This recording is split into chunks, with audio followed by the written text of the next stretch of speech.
hear reports of the spillage there. 700 flood victims in Tana River camps are suffering from acute diarrhea and skin diseases. Currently, our reporter Stephen Letoo is on the ground and is joining us live from Tana River. Stephen Letoo, perhaps you can tell us, when these types of incidents occur, a lot is put on the people who are living in surrounding areas. What have you seen on the ground so far?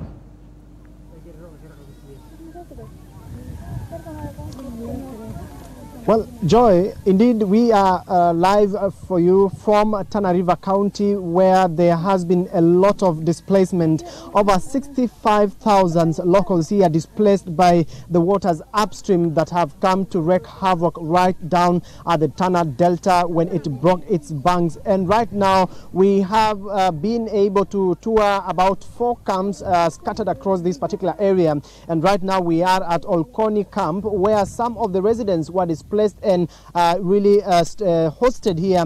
And what we see here is a serious humanitarian crisis already. The Red Cross has already announced that over 700 people have been affected by the diseases that have been caused by the floods that continue to wreak havoc. Remember, they have been displaced, and the situation of where they are living currently is wanting, and that they will only want, or they will only wish to go back to their homes that are already washed away, and you might not know where exactly they came from, because where they used to live as small villages is now fields scattered or filled by water. And so some of the most vulnerable at this particular place is the young children who are living in every particular camp. Like we are told, in every single camp, every single house in a camp, in one camp, you get about 4 to 3 children. And so in one camp you get about 100 to 250 locals living in this particular area. And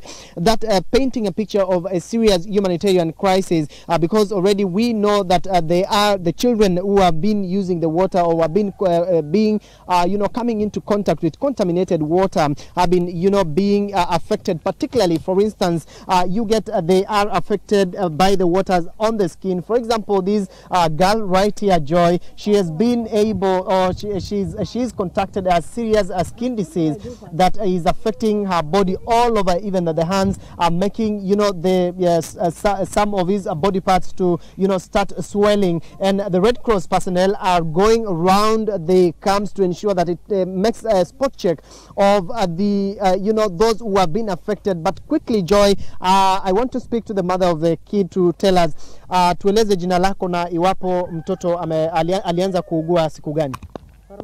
Mimi naitwa Sumea Gura. Mtoto aliugua kwa mwezi, tutakuja kuishi hapa kutoka kwa maji. Je, amepokea matibabu kufikia sasa? Baada alipata kidogo, lakini hajapokea vizuri na kutibika. Sasa anataka atibiwe vizuri, apate matibabu. Matibabu wanasumbuka mama usiku. Asante.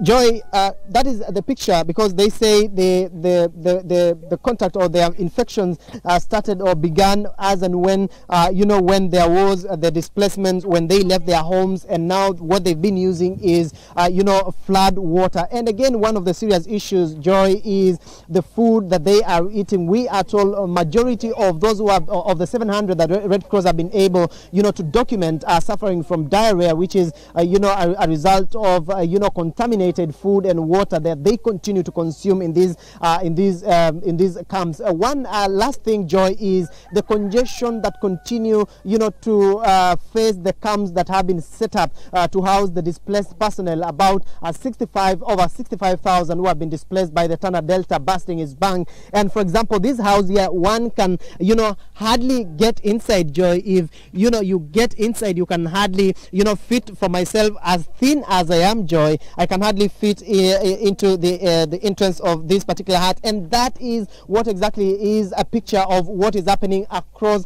all the camps in Tana Delta. And one thing that the locals here are complaining about is failure by government to establish what they term as the walls that will prevent the flood water from getting into their farms and destroying everything. already they are again worried about the water that is coming all the way from Masinga. Should the Masinga Dam now let loose some of its excess water, should Masinga Dam then vomit that water downstream, then Joy, it will be disastrous to the people living downstream right here at the Tana Delta, because locals here have begun living in fear, and even those already in camps are beginning again to, you know, establish which are the safer and higher grounds that they could not. And so for now, Joy, we'll continue to crisscross several other camps to see the humanitarian assistance that is going place. But of course, we will be able to continue to pitch tent right here from Tana River County to make sure that we bring you the very detailed reports of the humanitarian situation right here from the southern part of the country. And for now, Joy, it's back to you in studio, and good afternoon.